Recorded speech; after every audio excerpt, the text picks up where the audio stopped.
पूर्व में मुख्यमंत्री विष्णुदेव साय की अध्यक्षता में मंत्री परिषद की बैठक का आयोजन किया गया है और बैठक में खरीफ विपणन वर्ष 2025-26 के लिए धान खरीदी योजना की घोषणा कर दी गई है। उप मुख्यमंत्री अरुण साव ने जानकारी दी और बताया, धान की खरीदी 15 नवंबर 2025 से 31 जनवरी 2026 तक की जाएगी, जिसमें किसानों की 3100 रुपये प्रति क्विंटल की दर से भुगतान किया जाएगा और सरकार 25 लाख से ज्यादा किसानों से 21 क्विंटल प्रति एकड़ तक धान खरीदेगी और भुगतान 6 से 7 दिन के बीच में किया जाएगा। और क्या कुछ अरुण साव ने जानकारी के तौर पर कहा, वो भी आपको सुनाएंगे। शासन के द्वारा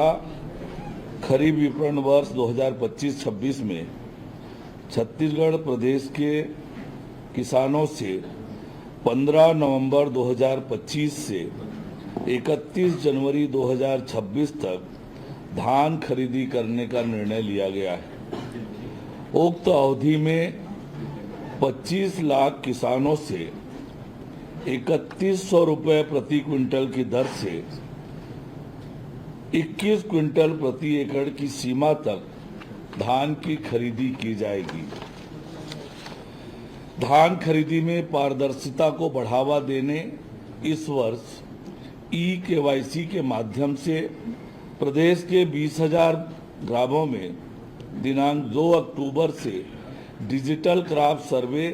एवं मैनुअल गिरदावली के डेटा को ग्राम सभा में पठन पाठन कराया जा रहा है। किसानों को बेहतर व्यवस्था सुनिश्चित किए जाने हेतु टोकन तुम्हार हाथ मोबाइल ऐप के माध्यम से ऑनलाइन टोकन की व्यवस्था की गई है, जिसके तहत किसान स्वयं अपनी सुविधा अनुसार दिनों में धान विक्रय किए जाने हेतु टोकन काट सकेंगे। वास्तविक किसानों से धान खरीदी सुनिश्चित करने हेतु बायोमेट्रिक आधारित धान की खरीदी की जाएगी। शून्य सुखद का जैसे मामला है, सोसाइटियों में कई बार आप लोग सुनते हैं, समाचार आता है कि इतनी कमी हो गई, तो सोसाइटियों को प्रोत्साहित करने के लिए कि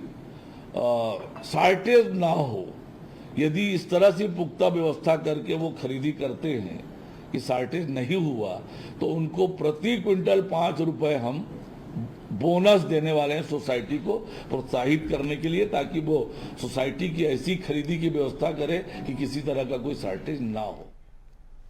तो ये खबर आपको बताई जहां अरुण साव ने तमाम जो चर्चा हुई है, जो फैसले लिए गए, उसकी जानकारी साझा की है। और इसी खबर पर और भी जानकारी के लिए रायपुर से हमारे सहयोगी शिवम दुबे हमारे साथ लाइव जुड़े हुए हैं। शिवम, महत्वपूर्ण फैसले लगातार जिन पर चर्चा की जा रही थी वो लिए गए हैं और अब अरुण साव ने जानकारी भी साझा की है। धान खरीदी की पूरी प्रक्रिया की जानकारी दी है, किस तरीके से पूरी धान खरीदी चलेगी, क्या क्या व्यवस्थाएं होगी, टोकन का जिक्र भी किया है। क्या कुछ और उन्होंने कहा और किस तरीके से पूरा आगामी समय में व्यवस्था देखने को मिलेगी? जी बिल्कुल ऋषभ, धान खरीदी को लेकर के सरकार ने बड़ा ऐलान पिछले दिनों किया था और वही आज कैबिनेट में उसी को लेकर के चर्चा हुई, किसानों को लेकर के चर्चा हुई, धान खरीदी को लेकर के चर्चा हुई। और इस बैठक में ये फैसला लिया गया है कि जो 15 नवंबर से धान खरीदी शुरू होगी वो 31 जनवरी 2026 तक की जाएगी और इस दौरान प्रदेश में जो भी किसानों को दिक्कत आ रही है उसकी तुरंत समस्या का निराकरण हो सके, इसके लिए खास टीम भी बनाई जाएगी और जो पूरी धान खरीदी प्रक्रिया पर निगरानी रखेंगे वो उसके लिए कलेक्टर्स को जिम्मेदारी दी जाएगी। कलेक्टर्स ही हर जिले में अपने अपनी धान खरीदी केंद्रों का जो भी वहाँ पे समस्याएं या फिर शिकायतें हैं उसका निवारण करते हुए नजर आएंगे। लेकिन सबसे खास बात ये भी कि सबसे ज़्यादा चर्चाएं जो हुई हैं वो किसानों को आने वाली समस्याओं पर हुई है। कैबिनेट की बैठक में कई फैसले भी लिए गए जो उन समस्याओं को खत्म करते हैं, क्योंकि लंबी कतार लग जाती थी टोकन की व्यवस्था जब होती थी। तो इस बार जो टोकन व्यवस्था है वो मोबाइल ऐप के जरिए और जो ऑनलाइन है वो किया गया है। इसके तहत ये होगा कि जो किसान लंबी कतार से परेशान रहते थे, जो किसान बहुत समय लग जाता था उनको एक टोकन लेने में, तो उसको लेकर के ये बड़ा फैसला लिया गया है कि वो अब ऑनलाइन ही उनको टोकन मिल जाएगा। लेकिन इसी के साथ साथ बायोमेट्रिक आधारित खरीदी भी की जाएगी, इसका भी कैबिनेट में फैसला हो चुका है। सबसे ज़्यादा जो शिकायत मिलती थी कि बिचौलिए और जो दूसरे प्रदेशों से आने वाली धान है जो सीमावर्तियों में ज़्यादातर पकड़ी जाती है, उसके लिए खास व्यवस्था सरकार ने की है और उसके तहत ये है कि जो सीमावर्ती इलाके हैं वहाँ पे खास चेकिंग अभियान भी चलाएंगे। इसके लिए विशेष दल भी बनाया जाएगा जो कि प्रशासन के साथ होगा, प्रशासन के अधिकारियों के साथ होगा, और किसी भी तरीके की जो बिचौलियों की जो शिकायत सामने आती है, और इसके साथ साथ जो सीमावर्ती इलाकों से धान आकर के छत्तीसगढ़ में बिकते हैं, समर्थन मूल्य पे खरीदे जाते हैं, तो उसको लेकर के वो शिकायत ना आए, वो किसी भी तरीके की धांधली ना हो सके, इसके लिए भी ये बड़ा फैसला है कि एक विशेष दल उसकी निगरानी करते हुए नजर आएगा। अगर कुल मिलाकर बात की जाए तो प्रदेश भर में 2739 ऐसे धान खरीदी केंद्र होंगे जो जिसमें 15 नवंबर के बाद धान किसान अपना बेच सकेंगे। और इसी में जो सबसे बड़ी बात यह है कि